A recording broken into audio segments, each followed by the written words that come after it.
性奴隷として監禁暴行された挙句死刑になった女性。果たして彼女の死刑は妥当だったのでしょうか。1995年12月24日、中国湖北省西安県、クリスマスイブのこの日、街の広場に佇んでいた一人の若い女性。彼女の名前はルー・ジンフェン。つい最近まである男性と生活していたジンフェンは想像を絶する地獄の日々を強いられていました。男はジンフェンの足に10キロの足かせをはめ、部屋から一歩も出られない生活を強要。彼女を監禁し、何年もの間乱暴な性行為を繰り返したんです。いいことなんて何一つなかった。男との日々を振り返り、深くため息を漏らしたジンフェン。彼女はこの日、長く監禁された男の自宅を離れ、日の当たる街中の広場へやってきていました。しかしジンフェンにとってそのワンシーンは男からの解放の時などではなかったんです。物々しい雰囲気でジンフェンの両脇を抱える2人の警察官。これから行われようとしているのは彼女の死刑でした。性奴隷として地獄のような日々を過ごした女性。なぜ被害者であるはずの彼女が死刑に処されなければならなかったのか。無慈悲な判決の裏にはたった一つ守りたかった命の存在があったんです。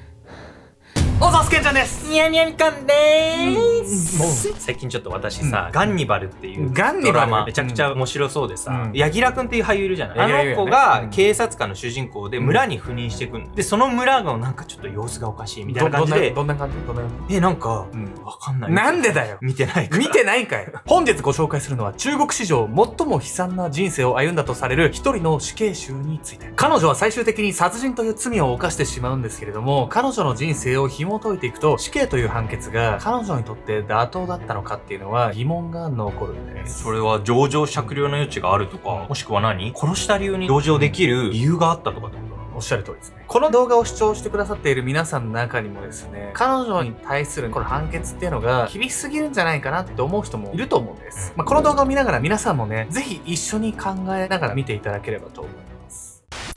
呪われた子。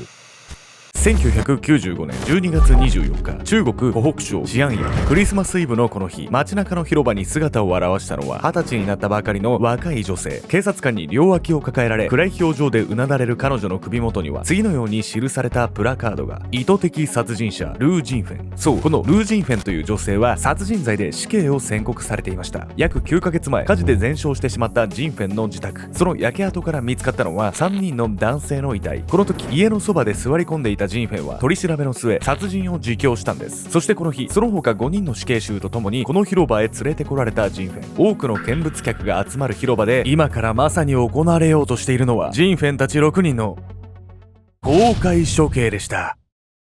中国での公開処刑って聞いたことあるけどさ、改めて衝撃的なやり方よね。わざわざ人を集めてみんなの前で処刑するわけでしょ。もう見せしめだよね。中国ではですね、このように公開処刑が行われていた時代があるんですけど、僕らの感覚からするとね、理解できないんですよね。というわけで本日のメトラキーワード、中国の公開処刑について。中国は世界一死刑の多い国。2008年まではそれを市民の目の前で行う公開処刑も普通に行われていたんです。公開処刑が行われるのは同じような犯罪者が生まれないように見せしめのため。大勢の観衆が処刑に立ち会う中、なんとテレビやネットでも処刑の様子が公開されていたんです。時には競技場のような大きな会場が使用され、2万人もの見物客が集まるようなことも。公開処刑が廃止されてからも見せしめを意識した死刑の情報公開は依然として続いているといいます。例えば2013年に中国の輸送船を襲い13人の乗組員を殺害したタイ国籍の男4人の死刑の際は特別番組が編成され、テレビでカウントダウンが行われたほど、公開処刑こそなくなったものの犯罪者への見せしめが必要という中国の価値観は現在も変わらないんです。見せしめのためよね。でもこれ本当に意味があるかどうかわかんなくない？どれほど犯罪抑止力につながってるかっていうのはね、わかんないんですけど、ただ誰でもそれを見れちゃうっていうのは、本当に僕らの感覚でしかないんですけど、やっぱ違和感しかないですよね。刑を執行する。号令がかかると同時に土壁の前に並ばされた死刑囚6人。1人につき2人の警察官がつき、彼女たちの両腕を押さえつけます。位置につけ。合図と同時に腕を押さえている警察官たちは体をかがめ、ジンフェンから顔を背けるような姿勢をとりました。そしてジンフェンの後ろには銃を構えた警察官が。もうすべて終わる。でももういいんだ。どうせ今までの人生だって死んでいたのと同じだから。自身の死に際し、ジンフェンが見せていたのは完全な諦めの表情。死んでいたのと同じ。というほどの彼女の人生は一体どれほど悲惨なものだったのか。1975年、ジンフェンは山西省ユンチョンの農家で生を受けます。そして彼女の人生は生後間もない頃から波乱に満ちていました。ジンフェンが生後6ヶ月になる頃、彼女の父親と祖父は相次いで他界。すると村人たちはまだ幼くして一家の大黒柱を失ってしまったジンフェンのことを生き埋めにしようとしたんです。その子が生まれてからあんたの家はいいことが一つもないじゃないか。その子は疫病神に違いない。迷信深い村人たちは一家に不幸が訪れたのはジンフェンが生まれてきてからだと信じて疑いませんでした。この子が疫病神だなんてあってたまるもんですか。母はそう言って村人たちと懸命に戦いますが、以降もジンフェンが狙われる日々は続き、その気苦労からかジンフェンが13歳の頃に母は病死してしまうんです。そして村人全員から嫌われたジンフェンのことを親戚は誰も引き取りたがりませんでした。その村に彼女の居場所などもはや残されてはいなかったんです。これもう生まれたばっかりの赤ちゃんの肉親がなくなったら普通心配するじゃない。それどころか迷信信じてのけ者にするってどんだけひどいのよこれ。13歳にしてね、いろんな修羅場を振り抜けてきてますよね。そんなジンフェンはね、村を抜け出すんですけど、その後にこの世界にはいい人いないなってそう思っちゃうような厳しい現実をね突きつけられてしまうんです。村を出たジンフェンは畑から盗んだ食べ物でなんとか命をつなぎながら行くあてもなく歩き続けました。そんなある日、巨大な犬に襲われ怪我を負ってしまったジンフェン。満身創痍の彼女がその場にへたり込んでいると、大丈夫かお嬢さん。そう言って声をかけてきたのはホテルで支配人を務めるマーという男性。マーはジンフェンを自宅へ連れて帰って手当てをし、彼女がどんな悲惨な目に遭ってきたのかを親身になって聞いてくれました。うちのホテルで働くといい。こうしてホテルのレストランでウェイトレスとして働くことになったジンフェン。彼女は懸命に仕事に励みました。ジンフェンはようやく自分にも報われる時がやってきたのだとマーが与えてくれたその状況にかすかな希望を見出していたんです。そしてそれはジンフェンがホテルで仕事を始めてしばらく経った頃のこと。よう、怪我の具合はどうだ。いつものようにジンフェンの部屋を訪ねてきたマー。はい、もうすっかり良くなりました。ジンフェンは自分を案じてくれるマーに笑顔で返事をします。すると次の瞬間、マーはジンフェンに覆いかぶさってきたんです。お前みたいな若い子はいい金儲けの道具になるんだよ。これまで見せていた心優しいホテル支配人の顔からは想像もできないような一言を吐き捨てたマー。彼の正体は街でも有名なマフィアだったんです。この日からジンフェンはマーのホテルで売春婦として働かされるように。当時ジンフェンはまだ14歳。幼くして見知らぬ男たちに体を売って過ごす日々はここから2年にも及びました。厄介者扱いされて村から出て、しかもそこから逃げたと思ったら次無理やり売春させられるんでしょ。確かにそんなことが続いたらもう絶望しかないわよね人生。でもね、本当に最悪なのはね、この後なんです。やがて売春の日々から解放されたジンフェンの前に、彼女が出会った中でも最も凶悪な男が姿を現すんです。最悪の出会い。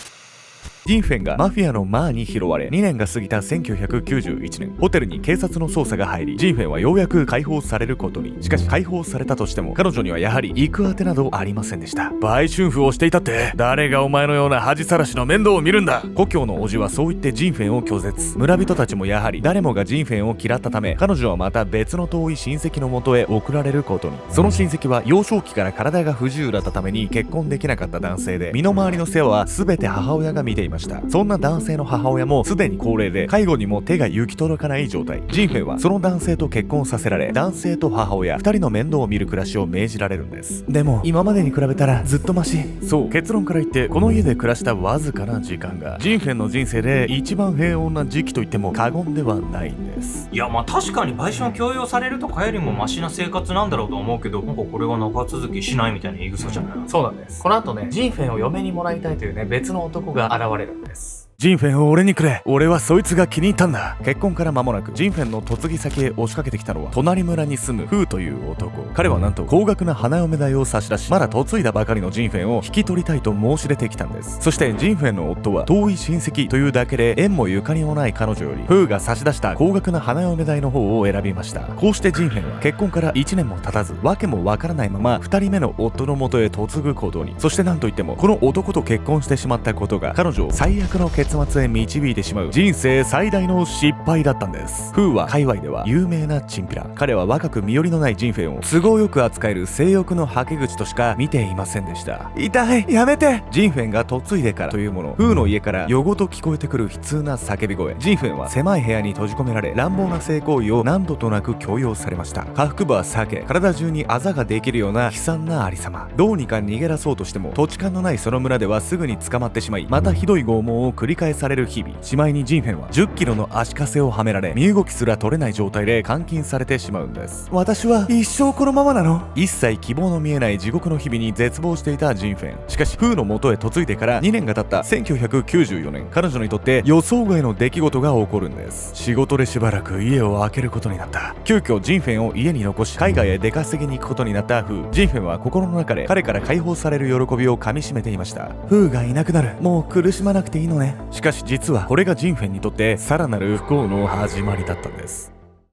フーがいなくなるっていうのにさらなる不幸って何が起きんのよ。最初に説明したように、ジンフェンはこの後死刑囚になっちゃうんです。この後の事件がその全ての原因だったんです。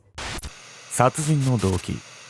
それはフーが出稼ぎに出発する日、彼はジンフェンの待つ自宅へ2人の男性を連れてきました。こいつらは俺のいとこだ。留守はこいつらに任せるからな。その日からジンフェンの監視役を任されたフーのいとこ2人、そしてフーが監視役を任せた2人がジンフェンに優しく接するはずなどありませんでした。フーの家に来てからというもの、いとこ2人は毎日のようにジンフェンに性暴力を繰り返すように。フーがいなくなったとしても、ジンフェンの地獄の日々が終わることは決してなかったんです。私はもうどうやってもこの生活から逃げられないの？そうやって複数の男たちから体を強要される日々で、ジンフェンはついに妊娠。彼女は迷いながらもその子を産む選択をするんです。いや、こんな生活続けてたらいつかはそうなっちゃうわよ。これもう生まれてきた子も幸せになれないような環境なんじゃないのこれ。おっしゃる通りなんですけど、ただね、ジンフェンは生まれてきたその子に対してこれまで感じたことのないね、感情を持ってたんです。そしてその感情は彼女の救いになるかのように思えたんです。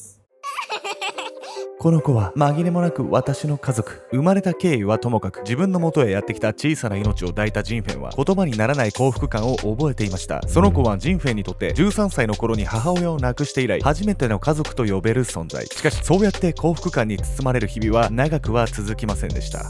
俺たちは何も知らない。1995年2月、出稼ぎから戻ってきたフーに必死で弁明していた2人のいとこ。フーが彼らに問い詰めていたのは、そう、ジンフェンが産んだ子供のこと。クソが、俺がいない間にガキなんて作りやがって。生まれてきたその子の存在はフーにだけは絶対に知られてはならなかったんです。この裏切り者が。痛い裸の状態で吊るされ、何度となくナイフで切りつけられるジンフェン。フーは激怒していた。自分だけのおもちゃとして買ったはずのジンフェンが他の男の子供を産むなどもってのほかだった。ジンフェンがいくら泣き叫ぼうとも彼の怒りは一向に収まる気配がない。その時だった。おいフー、このままじゃ本当に死んじまう。もうやめてくれ。ジンフェンに暴行を繰り返すフーを見かね、彼を止めにやってきたのは2人のいとこ。同じくチンピラだった彼もフーの凶暴性には恐れを抱いていた。放っておけば殺人すら犯しかねない。2人はそう感じ、慌ててフーの元へ駆けつけた。しかし誰のおかげでこうなったと思ってる。怒り狂ったフーをたった2人で止められると思っていたこともまた間違いだった。いとこ2人の方へ向きを変えると、彼らに飛びかかったフー。容赦なくナイフを振り回す風に部屋は一瞬にして血まみれになった。そんな騒動の中、いつの間にか意識を失ってしまったジンフェン。本当の悲劇は彼女が目を覚ましてからのこと。いけない、あの子は。強烈な体の痛みで目を覚ましたジンフェンは血まみれの部屋の中で必死に自分にとって一番かけがえのないその存在を探した。その部屋には散々に暴れた挙句、疲れて寝息を立てるフーと彼によって亡き者とされてしまったいとこ2人の姿が。そして次の瞬間、ジンフェンは無造作に床に転がった息子の亡骸を見つけた。絶対にあいつを許さない。火事だー、早く消せー。村人たちが消火活動に勤しむ姿をジンフェンは家のそばで呆然と眺めていました。息子を失った絶望と怒りからジンフェンは我を忘れてフーを殺害。彼女はその後家に火を放ち、そのまま外で泣いていたんです。焼け跡からフー、そしていとこ2人の遺体を発見した村人は血まみれのジンフェンを捕まえ警察に突き出しました。ジンフェンは抵抗することなくフーの殺害を自供し死刑判決に。そして迎えた1995年12月24日。大勢の観衆が集まる広場で後頭部を撃ち抜かれたジンフェン。銃を持った警察官は崩れ落ちたジンフェンに近づくと、今度は彼女の胸に銃口を押し当てます。